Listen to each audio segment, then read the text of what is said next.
When countries argue, your grocery bill pays the price. Seriously. That avocado toast you love, those cheap electronics, even your morning coffee, they all get caught in the crossfire when governments start slapping tariffs on each other. And here's the kicker. Tariffs sound like they're protecting you, but they're actually reaching into your wallet and taking your money. Let me show you exactly how this works, and I promise it's way simpler than it sounds. Imagine two neighboring towns, Appleville and Orangeburg. Appleville has the perfect climate for growing apples. Their soil is rich, their weather is ideal, and they can grow apples super cheaply. Meanwhile, Orangeburg has amazing conditions for oranges.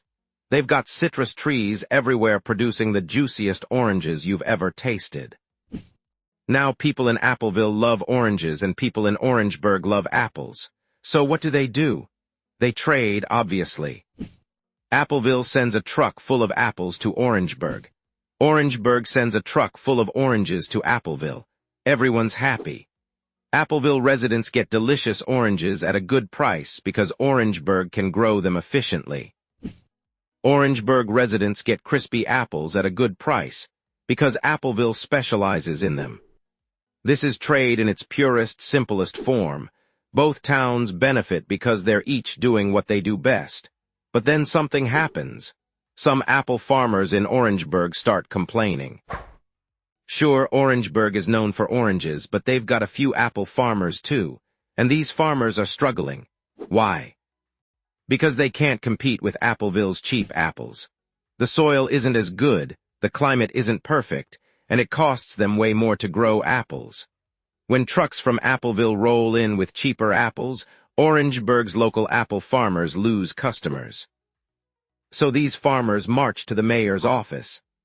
They argue that cheap apples from Appleville are destroying their livelihoods. They say they might have to close their farms and lay off workers. They want protection.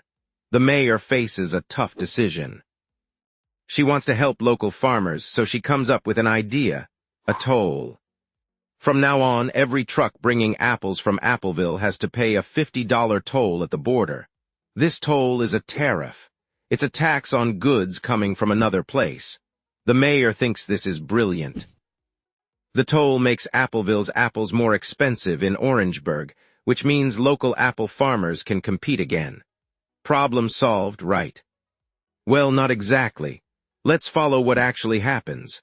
When Appleville's apple trucks have to pay a $50 toll, that cost doesn't just disappear. The apple sellers aren't going to eat that cost and lose money. Instead, they pass it on to customers in Orangeburg. So apples that used to cost $2 per pound now cost $2.50. Appleville's apples are now more expensive. The local Orangeburg apple farmers are thrilled. Suddenly, their apples that cost $2.25 per pound look competitive. They might even raise their prices to $2.40 because they can. But here's what the mayor didn't think about. Everyone in Orangeburg now pays more for apples. Every single resident.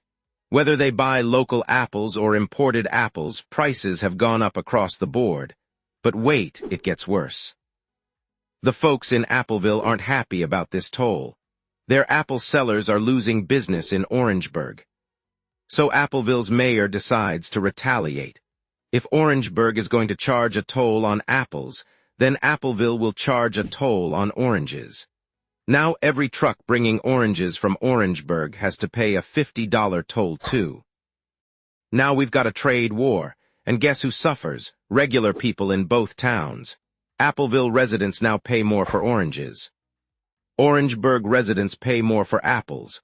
Both towns have less money in their pockets for everything else.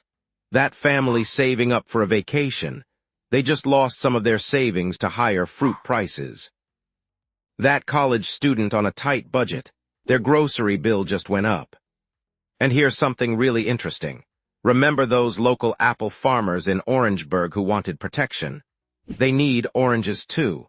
Maybe they use oranges to make apple-orange juice blends. Now their costs have gone up because oranges are more expensive.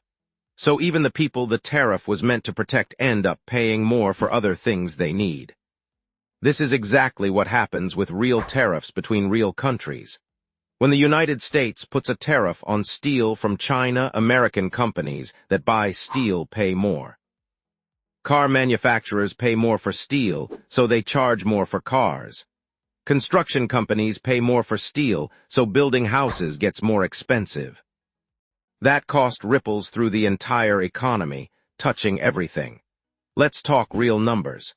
In 2018 and 2019, the United States imposed tariffs on about $300 billion worth of Chinese goods. China responded with tariffs on American goods. Studies showed that American consumers and businesses paid almost the entire cost of these tariffs. We're talking billions of dollars in higher prices. One study found that the average American household lost about $600 per year because of these tariffs. Think about your own shopping. That washing machine you bought might have cost $100 more because of steel and aluminum tariffs. Those sneakers could have been cheaper without tariffs on imported footwear. Even food prices get affected when tariffs hit agricultural products or the equipment used to grow and transport food. Now you might be thinking, okay, but isn't it worth it to protect American jobs? Don't we need to keep factories here and stop other countries from taking our jobs? This is where it gets complicated, and it's the reason governments keep using tariffs even though they raise prices. Tariffs can temporarily save some jobs in protected industries. Those apple farmers in Orangeburg did keep their farms running. Some steel workers might keep their jobs when cheap foreign steel faces tariffs. And there's something to be said for keeping certain industries alive for national security reasons. You probably want your country to be able to make its own steel and medicine, rather than depending entirely on imports. But here's the trade-off. For every job saved in a protected industry, other jobs might be lost elsewhere. When steel gets more expensive, car manufacturers might hire fewer workers because they're spending more on materials. When washing machines cost more, people buy fewer of them, so appliance stores need fewer employees. Economists call these the unseen costs of tariffs. We see the saved jobs clearly, but we don't see the jobs that never got created or the ones that disappeared in other industries. There's also the innovation problem. When industries get protected by tariffs, they have less incentive to improve and become more efficient. Why invest in better technology or training if you're already protected from competition? Those Orangeburg apple farmers might never improve their farming techniques because they don't have to. Meanwhile, Appleville farmers keep innovating to stay competitive, getting better and better at what they do. So who actually benefits from tariffs? Sometimes it's the domestic producers in the protected industry, at least in the short term. Sometimes it's the government because tariffs generate tax revenue, but consumers almost always lose. We pay higher prices, we have fewer choices, and our money doesn't go as far. The tricky part is that tariffs can feel good politically. When a leader announces tariffs on another country, it sounds tough and protective. It sounds like they're fighting for domestic workers and standing up to foreign competition. And they are, in a way.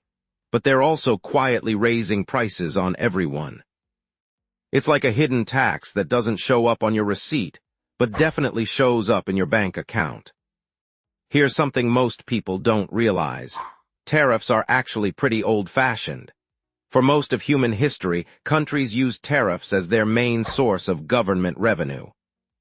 Before income taxes, governments funded themselves by taxing trade.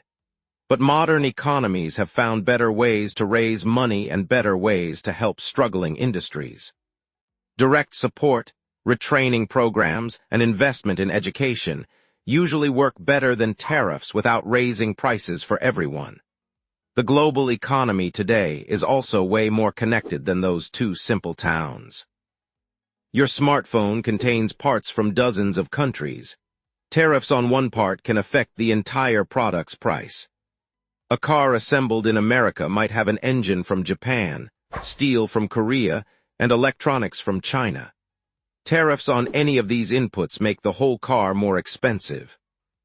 So next time you hear about a new tariff or trade war in the news, remember Appleville and Orangeburg. Remember that tariffs are tolls on trade. They might protect some local producers, but they definitely make things more expensive for everyone else. That's not an opinion or a political stance. It's just how tariffs work. They're taxes on imported goods, and like most taxes, they get passed on to you. Your grocery bill, your electronics, your clothes, your car, they're all affected by trade policy. When countries argue and slap tariffs on each other, you're the one who ends up paying the toll. Understanding this doesn't mean you have to be for or against tariffs. Reasonable people disagree about whether the trade-offs are worth it. But at least now, you know what those trade-offs actually are. And the next time prices go up, you'll know to ask whether tariffs might be part of the reason your money isn't going as far as it used to.